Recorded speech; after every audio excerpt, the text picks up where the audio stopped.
Everyone, my name's Charlotte. I'm an educational psychologist at Lambeth Local Authority, and today I'm going to be talking about emotion coaching.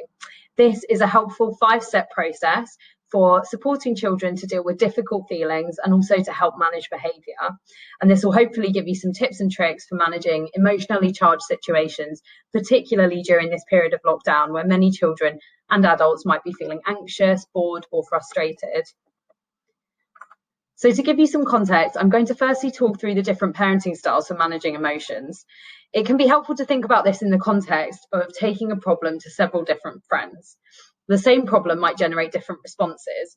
For example, Mr. Dismissive might tell you, you'll get over it, while Mr. Laissez-faire might tell you, cry it out, just let it all go. And finally, Mrs. Disapproving might tell you to toughen up or to stop crying. So regardless of the responses to emotions we might have come across in our own lives in childhood, there is also the emotion coaching style instead. And this both acknowledges and accepts the feelings, but also guides and supports the reaction and behaviour using 5 simple steps that I'm going to go on to talk about in a moment. So the message that we're sharing is, I understand you, let me help you. Now, before you start doing any kind of emotion coaching, your child needs to be in a calm enough state to listen and think. Humans, just like animals, respond to stress or heightened emotion in particular ways. And these responses evolved from when our ancestors were in danger. So, for example, coming across a massive saber-toothed tiger in the wild. They needed to respond in a way to ensure their safety. And this was usually either a fight response, so for example, having to fight off the animal, a flight response, or just running away and getting the hell out of there, or a freeze response, which would be to stand as still as possible and hope that the animal will go away. We do still see these responses in children and adults. And so before we try to reason or coach emotions, we must first recognise our child's stress response and offer an appropriate calming strategy. Now, if your child shows a fight response, that might be appearing to be aggressive, shouting, throwing or pushing, you could try to encourage them to expend their energy in a constructive way. So that might be things like pushing against the wall or giving themselves a big squeeze. If your child shows a flight response, so that might look like them wanting to escape or suddenly appearing to have loads of energy, you could encourage them to try and run around outside if safe or indoors if not. Jumping, swinging or rocking in a chair or exercise ball could be grounding too. If your child shows a freeze response, so for example, looking very startled, zoned out or appearing to be like a rabbit in headlights, you could try activities that cross the midline. So by that, I mean things like tapping your right arm to your left shoulder, your left arm to your right shoulder, colouring with both hands or doing balancing activities. So you're trying to wake up the brain again and spur the child back into action. You might notice that your child always responds in one of these 3 ways, or it might change depending on the situation or the time of day, or they might show you a combination of responses. So you'll want to have a few different activities that are calming on hand to support this. Now, if all else fails, I find that deep breathing techniques are a really helpful way to be grounded.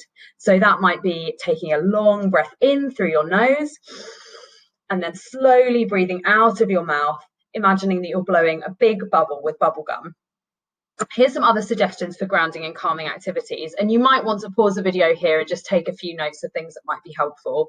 You might want to try YouTube kids meditation videos, listening to calming music, and counting down slowly, or even trying the 5, 4, 3, 2, 1 game, which is shown here. So I'm now going to dive straight into our 5-step process of emotion coaching. So step 1 is labeling the emotion. So it's important to help your child to have a word to explain how they're feeling.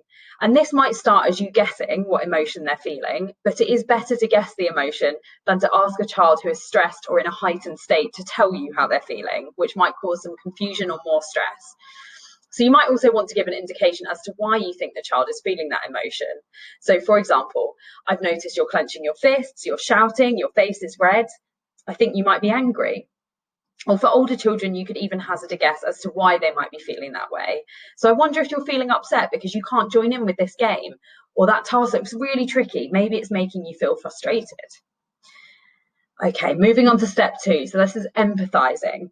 So empathy needs to be genuine and not tokenistic. So you don't have to agree with your child, but just be open to viewing things from their perspective.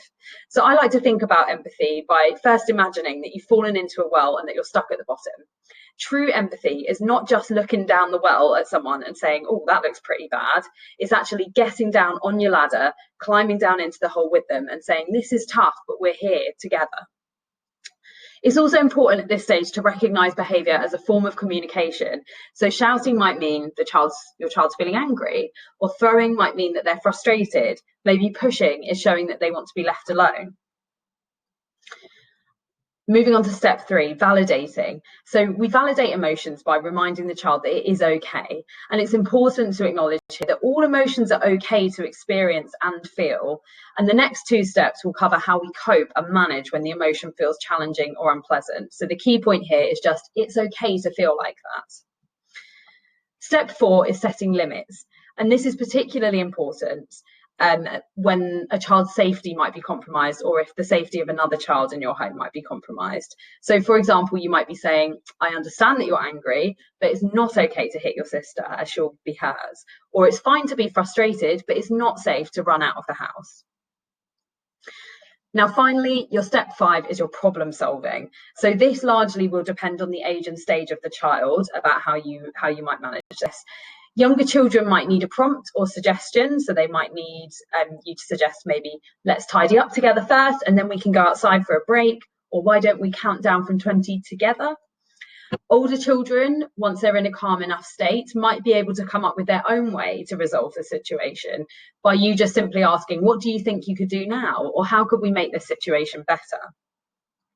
So just to go through now the example here, we're going to clearly demonstrate each of the 5 steps. So step 1, labeling the emotion. I think you're angry because you've had to stop doing your favorite activity. Step 2, empathizing. I'd be frustrated too if I'd been interrupted from something I enjoy. Step 3, validating. It's okay to be frustrated. Step 4, setting limits. But it's not okay to say mean things as it upsets others. And finally, step 5, problem solving. When I feel frustrated, I find it helpful to count down from 20. Let's do it together now. So your take-home message here is your 5 steps to success. Step 1, recognise and label the feelings. Step 2, show empathy and that you understand. Step 3, validate the feeling. It's okay to feel cross. It's okay to feel sad. Step 4, set limits and boundaries for safety. And step 5, problem solve or generate ideas together to move forward. My final thought here is that this is an approach that takes time, effort, and practice. Parents are humans too, who are also going to experience that fight, flight, and freeze response when under pressure. So it might be at times that you need to just take a moment, step outside of the room, and take a few deep breaths yourself before you try emotion coaching, particularly if it's a high stress situation. Be kind to yourself.